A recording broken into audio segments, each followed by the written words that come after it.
Assalamualaikum warahmatullahi wabarakatuh. Saya ketua dari kelompok 3 akan menjelaskan tentang aliran fluida eksternal. Anggota kelompok yang pertama Haikal Abdul Qadir Fakullah, saya sendiri. Yang kedua Erda Bimantara. Yang ketiga Indra Wahyu Prastyo. Yang keempat Khairul Khotim. Yang kelima M. Bayu Satrio. Yang keenam Muhammad Zainal Abidin. Pengertian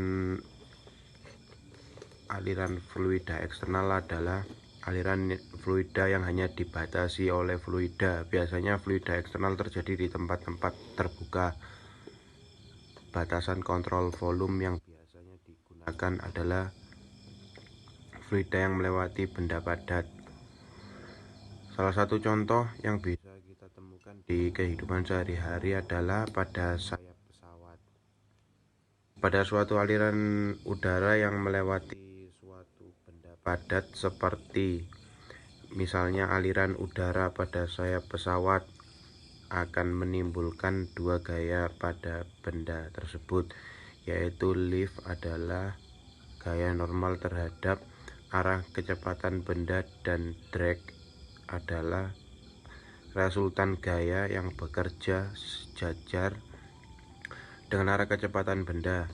Berdasarkan analisis dimensional, masing-masing memiliki konvensian tersendiri, yaitu lift convention dan drag convention.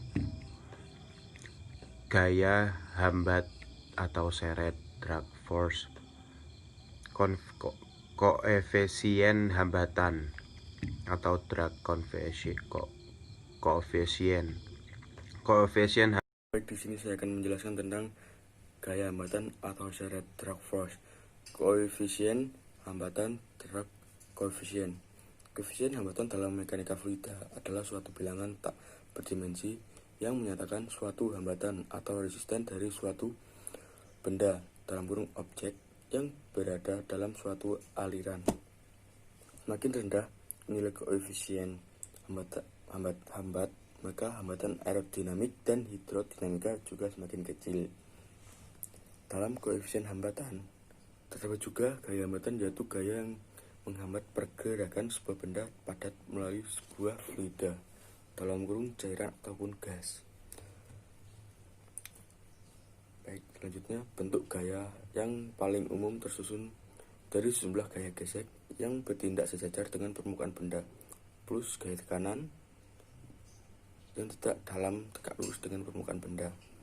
Bagi sebuah benda padat yang bergerak melalui fluida, gaya hambatan merupakan komponen dari aerodinamika, gaya resultan, atau gaya fluida yang bekerja dalam arah pergerakan. Komponen tegak lurus terhadap pergerakan ini dianggap sebagai gaya angkat. Dengan gitu, gaya hambatan berlawanan dengan arah gerak benda.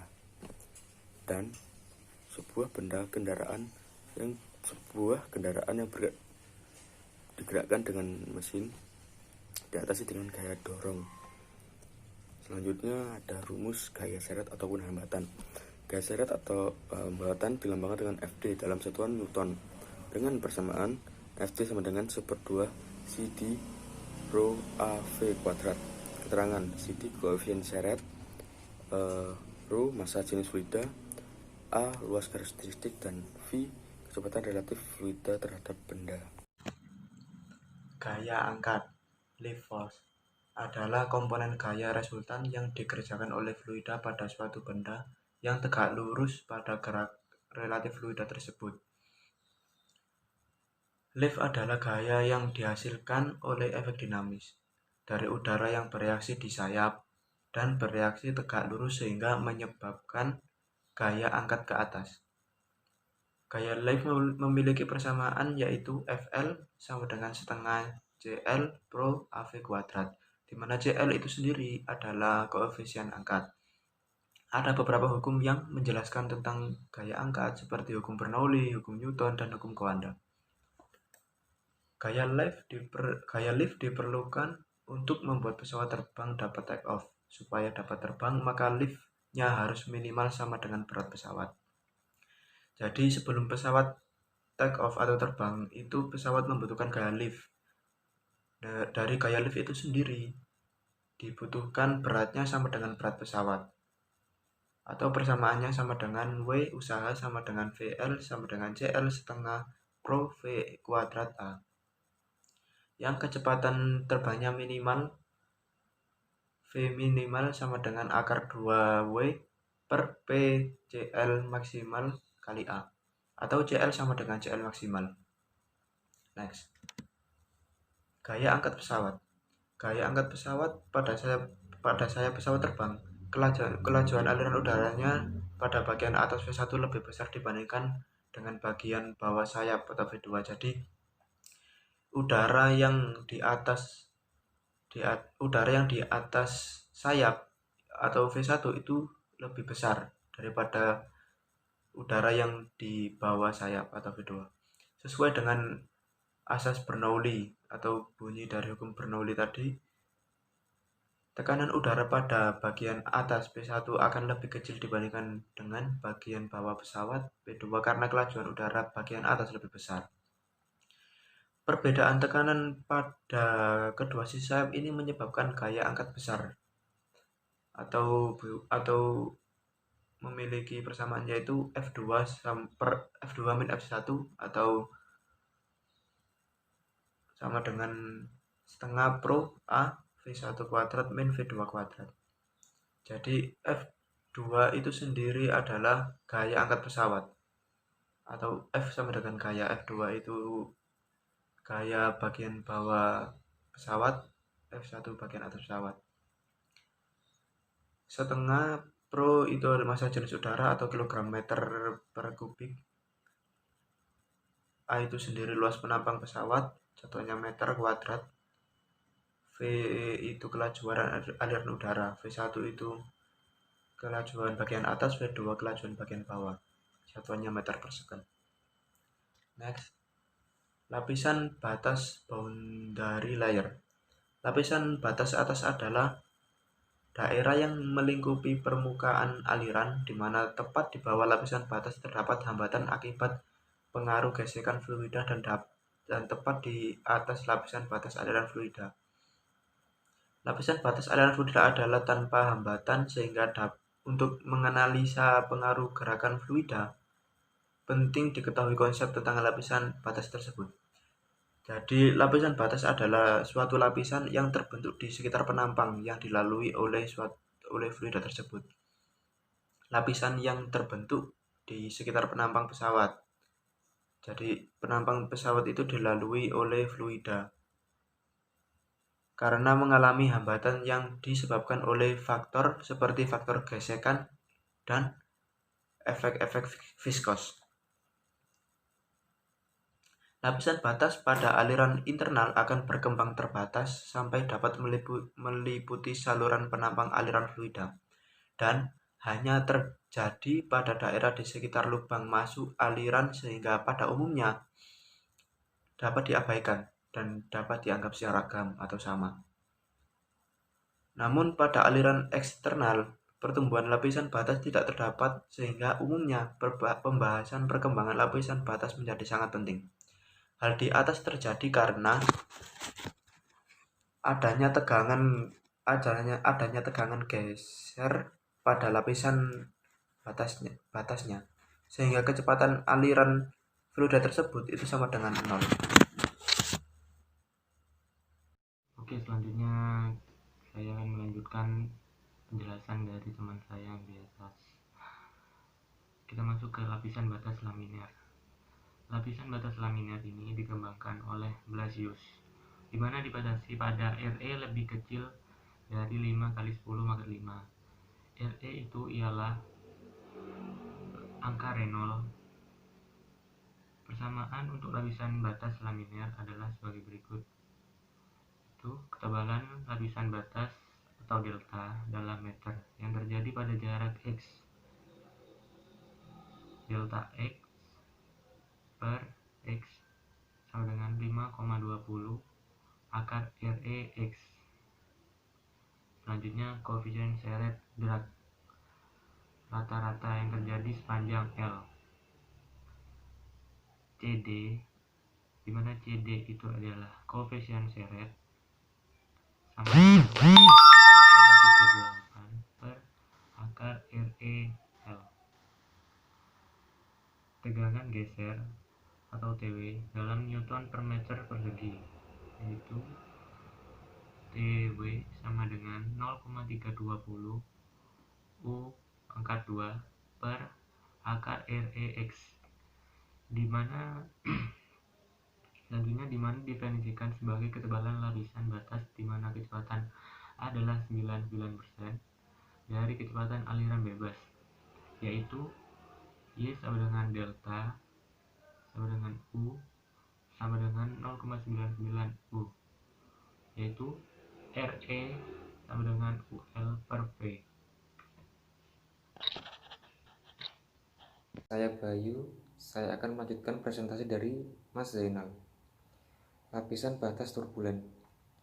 Untuk batas angka Reynolds pada lapisan batas turbulen dalam buku ini diambil 5 dikali 10 pangkat 5 RE 10 pangkat 7. Yang pertama yaitu ada ketebalan lapisan batas atau lambangnya delta. Kemudian ada rumus di sini, delta per X sama dengan 0,38 per RE 1/5. Kemudian ada koefisien seret atau drag rata-rata. CD atau koefisien seret sama dengan 0,074 per RE 1/5. Kemudian ada tegangan geser. Tegangan geser sama dengan 0,023 dikali U pangkat 2 per delta U per V kurung tutup 1/5 sama dengan 0,0587 U 2 rho kurung buka V per XU kurung tutup 1/5. Oke, kita lanjut ke slide berikutnya. Ini kita langsung ke contoh soal ya. Soal yang pertama yaitu sebuah benda misterius ditunjukkan gambar di bawah. Mempunyai berat 750 Newton, dijatuhkan dari pesawat menggunakan parasut bergaris tengah atau berdiameter 5,5 meter. Dengan misalkan koefisien seret sebesar 1,00 dan mengabaikan berat parasutnya. Berapakah kecepatan maksimum yang bisa dicapai? Di sini udara itu 11,8 Newton per meter kubik. Kita langsung menuju ke pembahasan ya. Gaya-gaya pada parasut adalah gaya berat ke bawah dan gaya seret ke atas. Langsung saja kita jabarkan atau kita paparkan. Di sini sigma Fy sama dengan 0. Kemudian Fd atau gaya seret adalah sama dengan W. W sama dengan 1/2 CD rho A V kuadrat. Kemudian W itu kita ganti dengan berat dari benda yang di bawah parasut itu tadi, yaitu 750 Newton sama dengan 0,5 dikali 1 dikali 11,8 per 9,81. Kemudian dikalikan lagi dengan pi 5,5 kuadrat per 4. Kemudian dikalikan V kuadrat. Kemudian hasilnya adalah V sama dengan 7,24 meter per second. Oke, selanjutnya kita masuk ke contoh soal.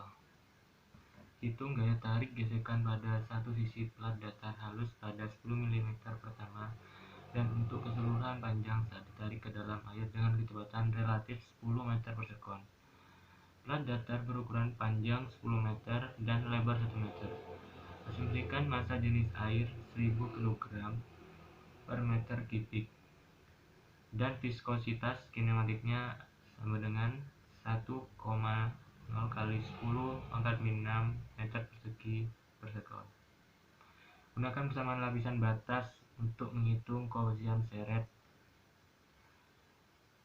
Pembahasannya yaitu sama lapisan batas X sama dengan 10 mm. L sama dengan V tak terhingga kali L per V sama dengan 10 kali 0,01 per 1,0 kali 10 pangkat min 6 sama dengan 1,0 kali 10 pangkat 5 lebih kecil dari 5 kali 10 pangkat 7. Ini dalam laminar. CD sama dengan 1,328 per RE 0,5 sama dengan 0,042. FD sama dengan setengah kali rho kali V tak terhingga pangkat 2 kali CD sama dengan setengah kali 1000 kali 0,01 kali 1 kali 10 pangkat 2 kali 0,0042 sama dengan 2,1 Newton. Selanjutnya lapisan batas L 10 meter. RE sama dengan V tak terhingga kali L per V sama dengan 10 kali 10 per 1,0 kali 10 pangkat min 6 sama dengan 1,0 kali 10 pangkat 8 lebih kecil dari 5 kali 10 pangkat 7. Ini dalam turbulensi. Jadi CD 0,074 per RE 0,2 sama dengan 0,0019. Untuk FD nya sama dengan setengah kali rho kali V tak terhingga pangkat 2 kali CD sama dengan setengah kali 1000 kali 0,01 kali 1 kali 10 pangkat 2 kali 0,0019 sama dengan 1924,4 Newton. Untuk contoh soal yang selanjutnya, gaya angkat terjadi pada sebuah pesawat diketahui sebesar 1000 kN. Pesawat tersebut memiliki luas penampang sayap sebesar 80 meter persegi. Jika kecepatan aliran di bawah sayap pesawat 300 meter per sekon dan massa jenis udara 1 kg per meter kubik, tentukan kecepatan aliran bagian atas sayap pesawat. Untuk diketahuinya F-nya 1000 kN, kita jadikan Newton terlebih dahulu, jadi 1 juta Newton. Untuk A-nya 80 meter persegi. Untuk V2-nya sama dengan 300 meter per sekon. Untuk Rho-nya 1 kg per meter kubik. Untuk yang ditanya yaitu V1, yaitu aliran bagian atas sayap pesawat. Untuk penyelesaiannya kita masukkan rumus. Rumusnya F sama dengan setengah Rho V1 kuadrat min V2 kuadrat kali A. Kita masukkan angkanya 1 juta sama dengan setengah kali 1 V1 kuadratnya kita cari min 300 kuadrat kali 80. Hasilnya 2 juta sama dengan V1 kuadrat min 300 kuadrat kali 80. Untuk 80 nya kita pindah ruas ke kiri, jadi dibagi 2 juta dibagi 80 sama dengan V1 kuadrat min 300 kuadrat. Untuk hasilnya 25.000 sama dengan V1 kuadrat min 90.000. Untuk V1 kuadratnya sama dengan 115.000. Untuk V1 nya sama dengan akar 115.000. Jadi V1 ketemu 339,1165 meter per sekon. Untuk contoh soal yang selanjutnya kita masuk ke contoh soal tentang gaya hambat. Sebuah mobil balap dengan koefisien hambat sebesar 0,01868 dengan luas permukaan aerofil adalah 1 meter persegi dengan kecepatan konstan mobil 45 meter per sekon. Tentukan gaya hambat aerodinamis pada aerofil. Jika diketahui massa jenisnya 1,2 kg per meter kubik. Untuk pertama-tama kita tulis diketahuinya terlebih dahulu. Untuk koefisien hambat atau CD sama dengan 0,01868. Untuk A-nya atau luas permukaan sama dengan 1 meter persegi. Untuk V-nya kecepatan konstan mobil sama dengan 45 meter per sekon. Untuk Rho-nya atau massa jenisnya sama dengan 1,2 kg per meter kubik. Untuk yang ditanya gaya hambat atau FD. Untuk penyelesaiannya kita masukkan ke dalam rumus terlebih dahulu. FD sama dengan setengah Rho V kuadrat kali A kali CD. FD sama dengan setengah kali 1,2 kali 45 kuadrat kali 1 kali 0,01868. Jadi gaya hambat atau FD ketemu 22,6962 Newton. Sekian presentasi dari kelompok kami. Kurang lebihnya kami satu kelompok mohon maaf yang sebesar-besarnya. Terima kasih. Wassalamualaikum warahmatullahi wabarakatuh.